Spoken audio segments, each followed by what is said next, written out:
ကျွန်တော် YouTube မှာ video တွေတင်မယ်ဆိုပြီးတော့မှဆုံးဖြတ်လိုက်တဲ့လုံးဝ video မတင်ဖြစ်တော့တာအဲ့ဘာလို့လဲဆိုတော့လေကျွန်တော်လုံးဝ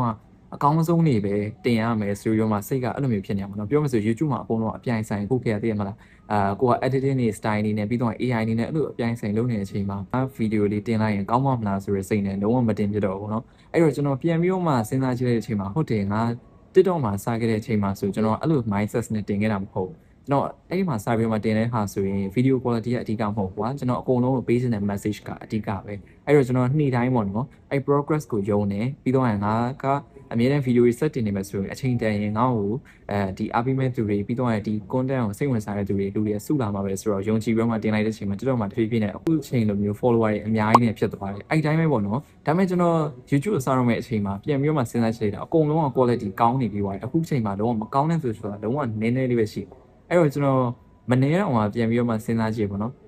ငါစရင်ကောင်းမလားမစရင်ကောင်းမလားပြီးတော့ငါ editing တွေမလုပ်ရင်ရောလူတွေစိတ်ဝင်စားပါမလားဆိုပြီးမှစဉ်းစားတယ်ဒါပေမဲ့ပြန်ပြီးတော့မှ realize ဖြစ်သွားတာ okay အဲ့ဒါကြီးအရင်မကြည့်ဘူးအဓိကကျွန်တော်ပေးချင်တဲ့ message ကအဓိကပဲပေါ့နော်အဲ့ဒါကြောင့်မလို့ကျွန်တော်ပြန်ပြီးတော့မှအခု YouTube မှာစပြီးတော့မှ video တင်မယ်ဆိုပြီးမှလုံးဝဆုံးဖြတ်လိုက်တယ်ကောင်းကောင်းမကောင်းကောင်းတင်မယ်အဓိကငါရဲ့ progress ကိုယုံဖို့ပဲပေါ့နော်ပြီးတော့ရင်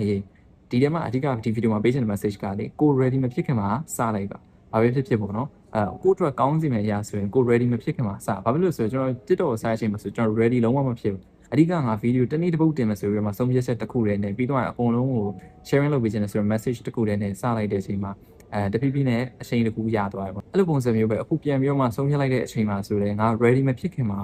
စမယ်ဆိုတဲ့သဘောနဲ့ပဲကျွန်တော်အခုပြန်ပြီးတော့video တွေ okay ငါ YouTube မှာလည်းပုံမှန်တင်သွားမယ်အဓိက ready ဖြစ်ဖို့မလိုဘူးအဓိကကိုစပြီးတော့လုပ်နေဖို့ပဲလိုရပါတော့အဲ့ဒီရွေးချက်နဲ့တင်တာပါအဲ့တော့နောက်ထပ်ကျွန်တော် YouTube video တွေလည်းထပ်ပြီးတော့တက်လာရင်သိရအောင်လို့ကျွန်တော်ရဲ့ channel လေး subscribe လုပ်ခဲ့ပါပြီးတော့ leave a comment if you want bye bye